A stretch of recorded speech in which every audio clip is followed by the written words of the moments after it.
és el professor Gabriel Bibiloni, persona de sobres coneguda per molts dels assistents. Gabriel Bibiloni és professor de la Universitat de les Illes Balears des de l'any 1976. Té com a línies de recerca, entre d'altres, l'estandardització del català i l'estudi de les interferències lingüístiques.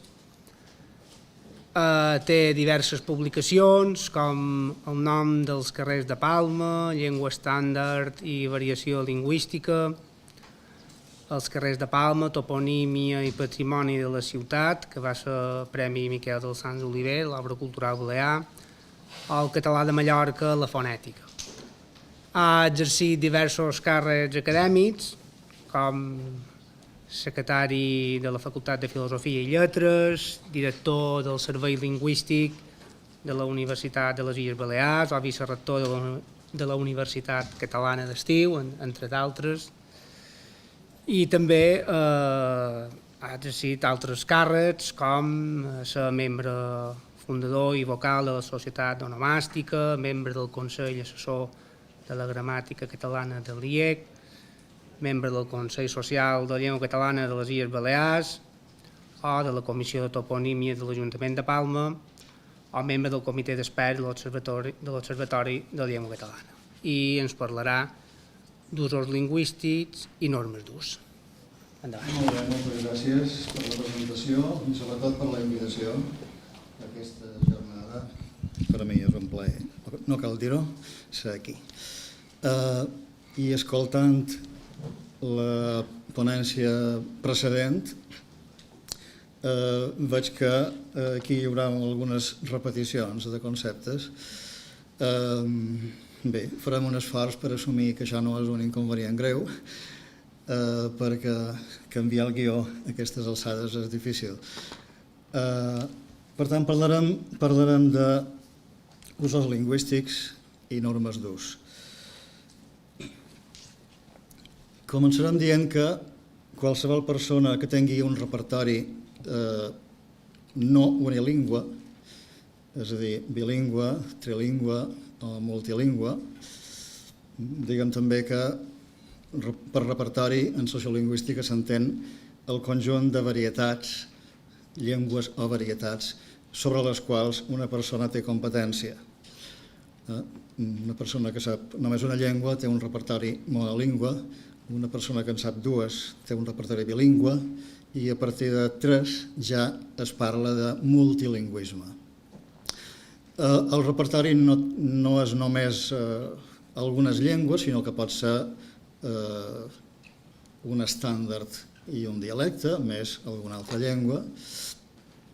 Aleshores, qualsevol persona que no tingui un repertori unilingüe, monolingüe, es troba en moltes situacions en què ha de fer una operació que en sociolingüística es diu tria de codi, en anglès code choice. Això, evidentment, i sobretot en aquelles societats on ambientalment funcionen, circulen unes quantes llengües, més d'una llengua, que són situacions molt corrents, molt generals. Aquí en tenim una molt clara, la nostra, amb la presència de 2 llengües ambientals. Evidentment es parlen més llengües, com s'ha dit moltes vegades, un centenar o més, però totes menys 2 són llengües que s'usen en grups tancats. Les llengües que s'usen en grups oberts, les llengües que s'empren per adreçar-se a un desconegut, etc., són bàsicament 2. Hi ha situacions més complexes en el món. Podríem posar exemples com Singapur, en què allà hi ha 4 llengües oficials i més llengües ambientals. Les 4 llengües oficials són l'anglès, el xinès mandarí, el malai i el tàmil. Hi ha molta gent, pràcticament tota molt bilingüe, potser hi ha una minoria de monolingües, però hi ha molta gent bilingüe, hi ha molta gent trilingüe i fins i tot hi ha gent que és més que trilingüe. Llavors, en aquestes situacions, la gent es troba contínuament amb l'alternativa d'haver de triar una llengua o una altra, un codi o un altre. Aquí, en el nostre cas, ens trobam els catalanoparlants, els monolingües hispanoparlants no han de triar res perquè només poden parlar una llengua, però els que som bilingües o multilingües ens trobam cada dia en la situació d'haver de fer tries de llengua. Per exemple, quan ens adreçam a un desconegut, hem de triar en quina de les dues llengües ambientals, diríem, ens dirigim.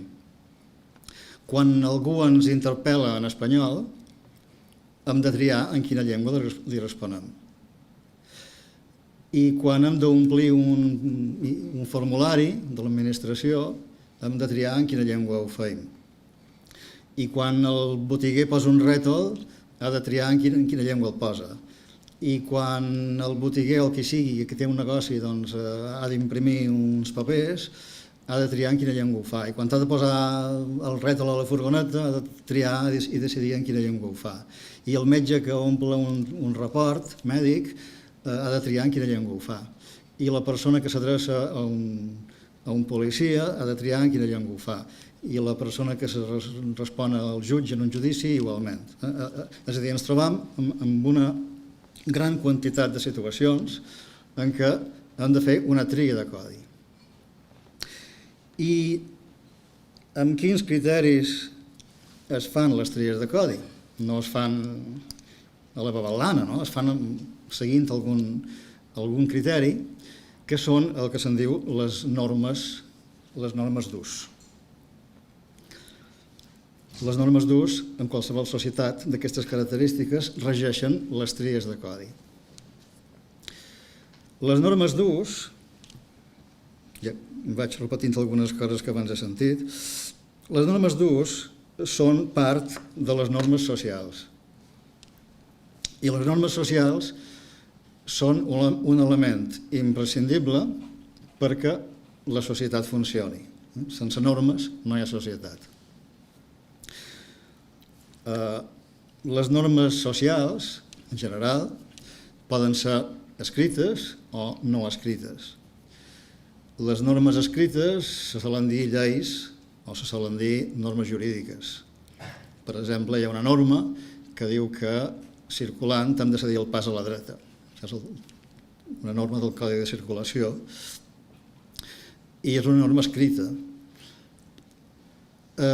Són normes escrites que no es pot robar, que no es pot fer evasió fiscal, moltes coses d'aquestes. Sovint, la infracció de les lleis, de les normes escrites, comporta penes, càstigs. Però també hi ha normes que no són escrites, però són igualment normes socials. Abans s'ha posat l'exemple d'anar despullat pel carrer. Tothom té interioritzada la norma que no es pot anar despullat pel carrer, encara que faci calor, com es deia. O que en aquest acte d'ara no s'ha de venir en pijama.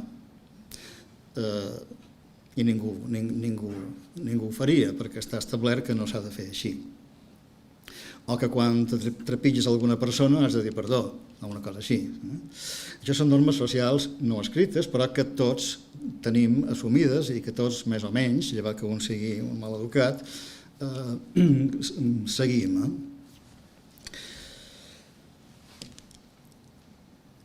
En general, les normes socials, després passarem a les normes lingüístiques, les normes socials dic, per tant, que són necessàries perquè la societat funcioni i tenen dues característiques que són com una mica contradictòries. Per una banda, que tendeixen a la seva conservació, perquè si tendissin a l'autodestrucció o a la destrucció, doncs no hi hauria normes, i hem dit que les normes són indispensables perquè la societat funcioni. Tendeixen, per tant, a la conservació, però, per altra banda, no són immutables ni incanviables, sinó que poden evolucionar.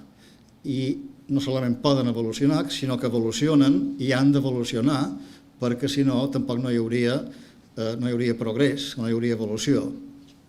Per exemple, en el segle XIX i part del XX hi havia una norma social que deia que les dones no podien dur pantalons.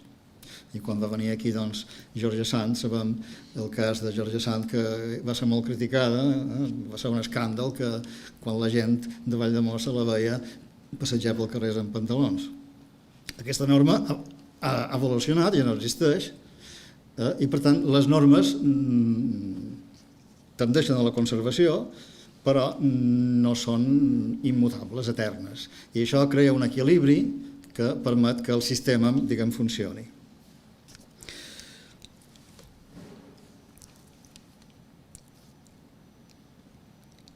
Les normes socials, com que són socials, estan sotmeses a un procés que es diu socialització, és a dir, aprenentatge i el fet que la gent assumeix aquestes normes. La socialització, qui la fa? Doncs la fan uns agents que són la família, són l'entorn o són l'escola.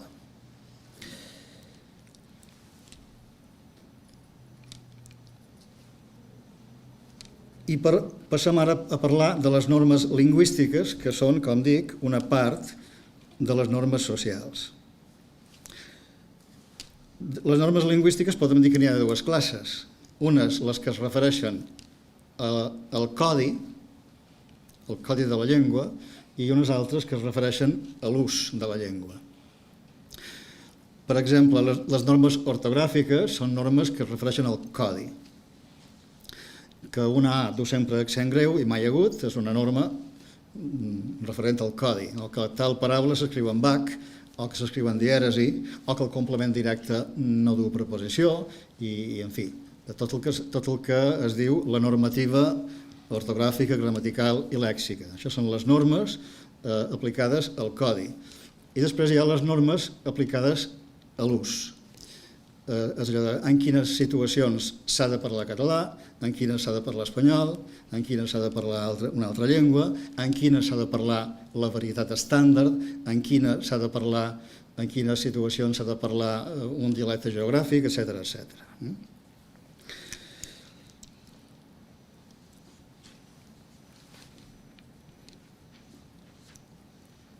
I tant unes com les altres són socialitzades amb aquells agents que abans he dit.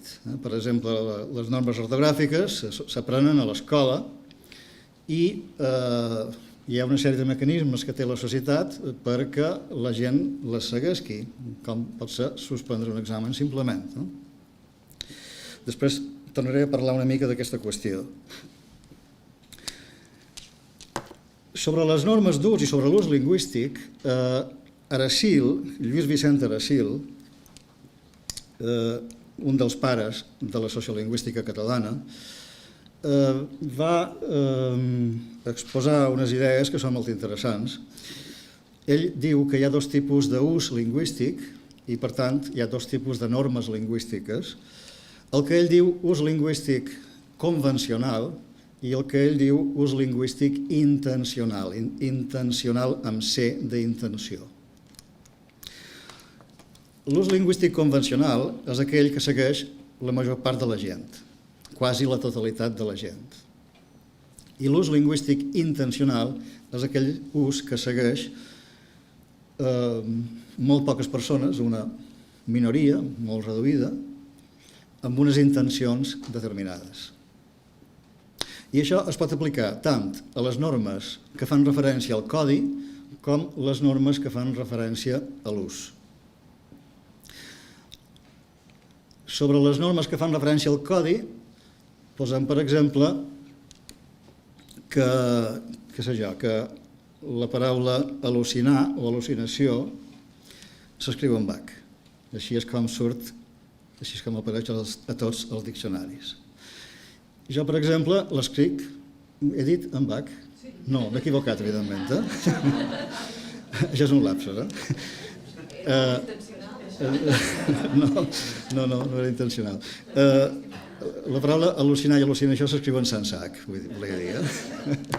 I així figuren els diccionaris. En canvi, un servidor ho escriu en bac, encara que no figuri en bac a cap diccionari, perquè crec que s'ha d'escriure en bac.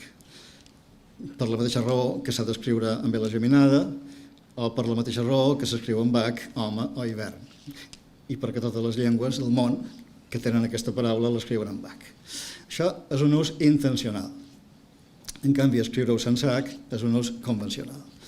L'ús intencional té una intenció, és a dir, que la intenció, l'objectiu, és canviar la norma convencional, perquè l'altra norma sembla més bona que la convencional.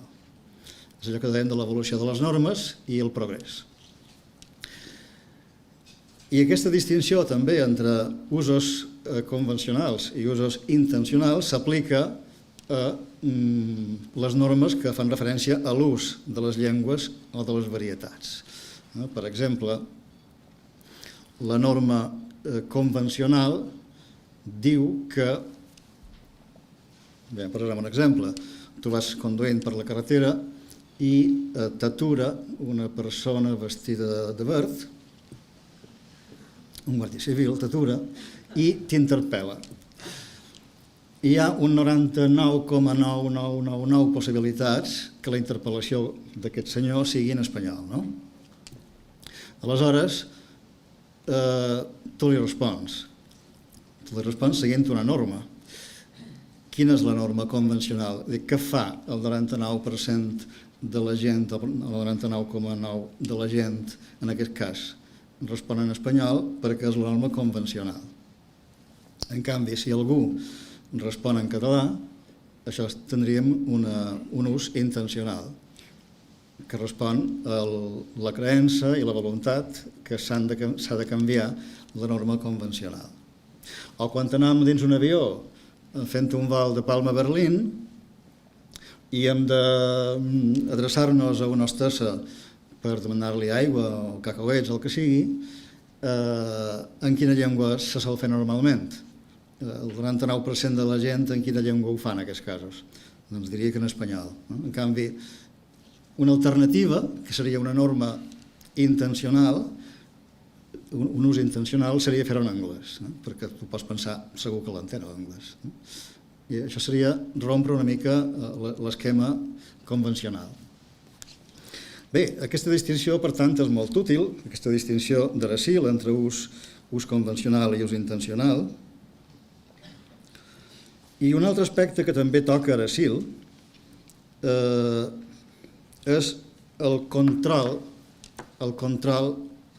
social de les normes d'ús. Aracil parla de dues funcions, dues sèries de funcions, que són, per una banda, les funcions socials de la llengua i, per altra banda, les funcions lingüístiques de la societat. I a partir d'aquí teixeix la teoria de la normalització lingüística, que ara no hi podem entrar perquè a més ni tenim temps i a més és molt complicat. Però parla de funcions socials de la llengua i funcions lingüístiques de la societat. Les funcions socials de la llengua són aquelles funcions que fa la llengua i que permeten que la societat existeixi. Perquè sense llengua, doncs segurament no hi hauria societat o seria una societat humana absolutament diferent, no?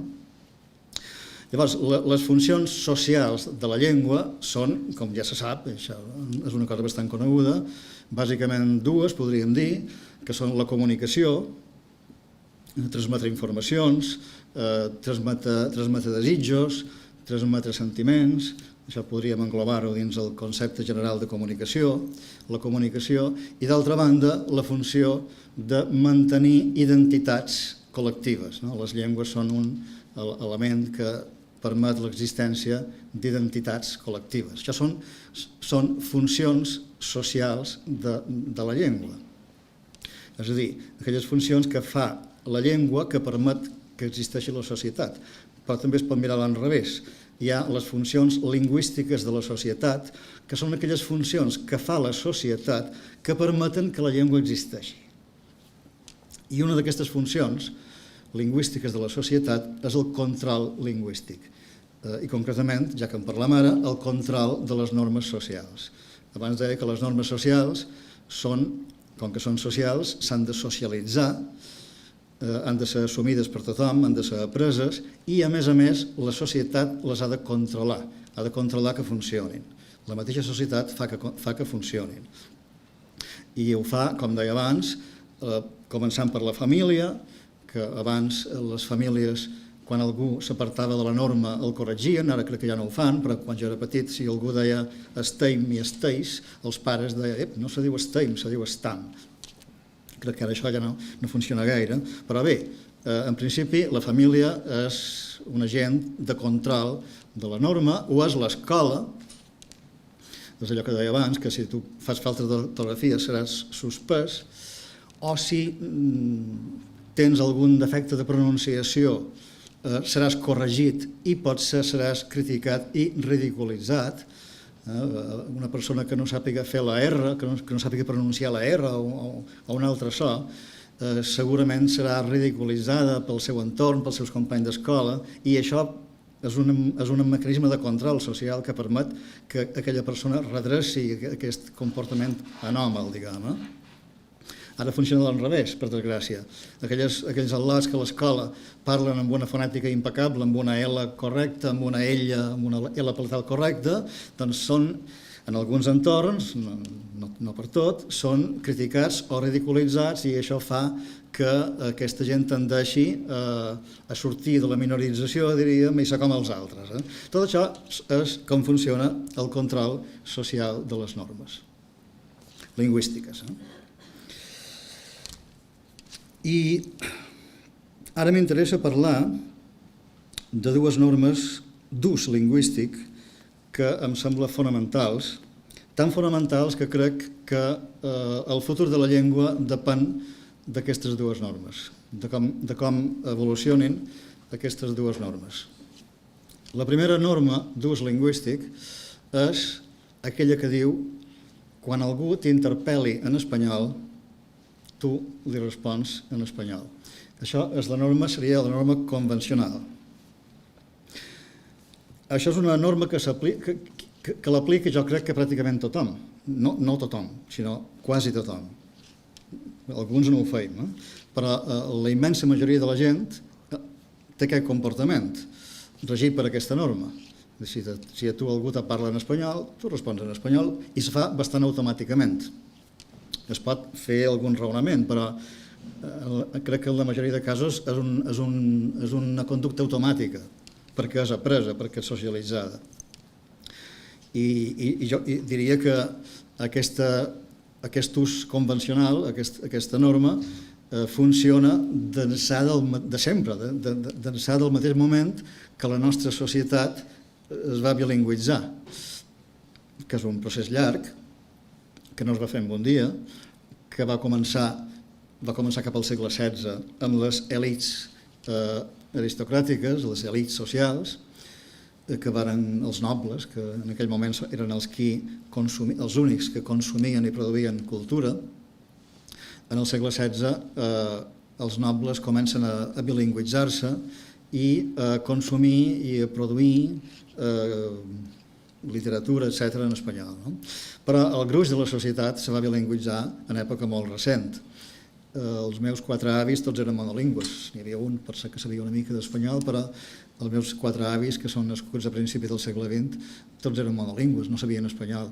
La societat mallorquina, allà posem la societat mallorquina, doncs el gruix, fins a època molt recent, no ha estat bilingüe. Però del mateix moment que és bilingüe, que pot parlar en espanyol, en les situacions que s'han anat presentant, ha aplicat la norma aquesta, de respondre en espanyol quan t'interpel·len en espanyol. Ja està que fins a època molt recent, fins a la postguerra, no hi havia ocasions aquí de parlar espanyol amb ningú, perquè ningú s'adreçava a tu en espanyol, perquè no hi havia gent que no fos gent monolingüe, gent que no fos catalanoparlant. Bé, aquesta és una norma que funciona d'aquesta manera. Quan t'interpel·len en espanyol, tu respons en espanyol, i l'altra norma alternativa, intencional, seria no. Quan te responen en espanyol, tu respons en català, i si no t'entenen ja veurem què passa. Però això és l'ús intencional. I després hi ha una segona norma que em sembla molt important, que és la que diu quan t'has d'adreçar a un desconegut, en quina llengua li parles. I aquí hi ha hagut un canvi molt recent, o s'està produint, es produeix en aquest moment un canvi que és recent. Jo crec que a Palma, en aquests moments, la norma general ja és adreçar-se en espanyol als desconeguts, almenys a Palma, no dic a Mallorca. Hi ha una part de Mallorca, pobles petits, evidentment no és així, també perquè la gent es coneix, etc. Però a la gran ciutat, a Palma, la norma crec que és aquesta, ja quasi consolidada. Quan t'adreces a un desconegut, tu li parles en espanyol. Jo vaig pel món, de la meva experiència trec aquesta conclusió. Vaig per comerços, vaig per llocs diversos i a mi tothom em parla en espanyol. No sé quina és la vostra experiència. Però, i de cada vegada més. Potser fa 20 anys això no passava tant, però ara aquesta norma s'ha fet norma general. Clar, la combinació de les dues normes produeix un efecte letal.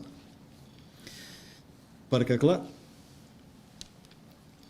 una persona s'adreça a una altra, desconeguda, en espanyol, aplicant la segona norma.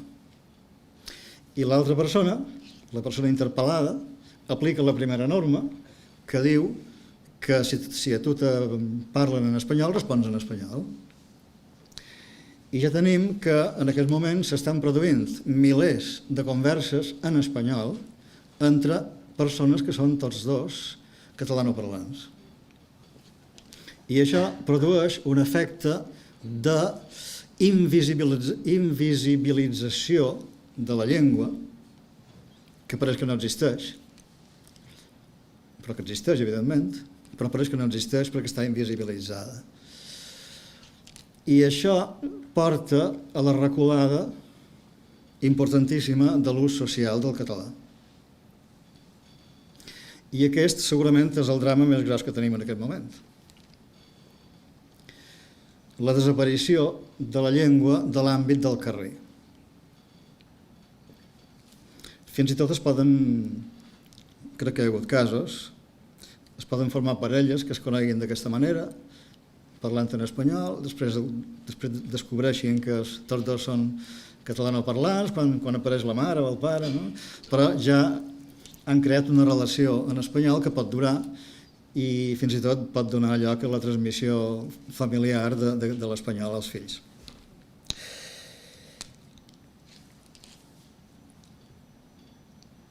Les enquestes solen donar dades sobre aquests usos. Aquí tinc les dades de l'enquesta d'usos lingüístics de 2014, segons la qual els catalanoparlants que inicien converses en català, és a dir, que s'adrecen en català a un desconegut, segons aquesta enquesta hi ha dues possibilitats, simplificant una mica, que són sempre o sovint en català o poc o mai en català.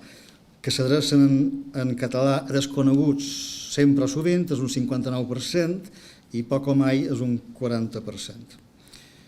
Això és a les Illes Balears en general. Crec que, com deia abans, a Palma les xifres són molt més negatives. I, a més, aquesta enquesta mostra que com més joves són les persones, menys usen el català com a llengua per adreçar-se a un desconegut. Bé, no és que posi en qüestió les dades de l'enquesta, però pensem que les enquestes el que donen són percepcions dels qui responen. És a dir, que la gent respon el que ells pensen que fan en tal o tal situació, encara que després pot ser que la realitat no sigui exactament així. I, per altra banda, segons l'altra norma, és a dir, quan a tu t'interpel·len en espanyol com respons, segons aquesta enquesta del 2014, responen en català només el 9,4% de la població, i jo crec que, en fi, crec que pot ser molt i tot, i a Palma això baixa fins al 7%. En tot cas, és poquíssima gent, el que deia abans, la norma convencional, absolutament implantada per tot, és respondre en català, en espanyol, quan t'interpel·len en espanyol. Bé, i dit tot això, el que ens interessa aquí, i també ja ha estat objecte de tractament en la ponència anterior, és com es poden canviar les normes d'ús lingüístic, com es pot canviar tot això, com es poden canviar aquestes dues normes que combinades fan un efecte letal. Això és complicat. Si ho sabéssim, tindríem molta cosa resolta. Es poden canviar fent campanyes, se n'ha parlat també abans. Seran fetes moltes de campanyes. Que es parli català depèn de vostè, aquella famosa campanya que va promoure Aina Moll quan era directora general de Política Lingüística, que aquí es parli català depèn de vostè, ara segurament dirien depèn de tu, però en aquell temps encara es deia vostè. Va ser molt criticada aquesta campanya per el que se'n diu la sociolingüística crítica, seran fetes moltes més. Les campanyes, per l'experiència que tenim, sabem que no canvien les normes lingüístiques. No vol dir que no se n'hagin de fer, que no tinguin algun efecte positiu, segurament sí, però per si mateixes no basten. Encara que es facin, com es deia abans, ben fetes i focalitzant un objectiu molt concret, les campanyes poden millorar alguna cosa en algunes persones, però en general no canviaran tot el sistema. Què s'ha de fer aleshores? Com es canvien les normes? Aquí hi ha un gran debat entre quin ha de ser el motor de canvi lingüístic en la nostra societat. Uns diuen, o focalitzen, que ha de ser la societat mateixa i uns altres diuen que ha de ser l'acció política. I és un debat que tenim de fa dècades, d'ençà que es va posar en marxa tot això que es diu la normalització lingüística i la política lingüística i tot això. Hi ha alguns col·legues, com per exemple Carme Junyent, que creuen que diuen que no hi ha d'haver cap llengua oficial, sinó que la solució vendrà de la presa de consciència de la gent i que, per tant, la gent canviï els seus usos lingüístics, etc. Altres pensen que això en principi no passarà, sinó que cal que hi hagi acció política, intervenció des de dalt. És a dir, qui és que ha de canviar les coses, la societat o els polítics o la política? Segurament tots dos, no? Però sense l'acció política jo crec que no hi haurà canvi, perquè això és una qüestió estructural, és una qüestió de sistema, i només canviant el sistema canviaran les normes d'ús lingüístic, les normes socials d'ús lingüístic. I canviar el sistema és una cosa de molta envergadura, és una operació de molta envergadura.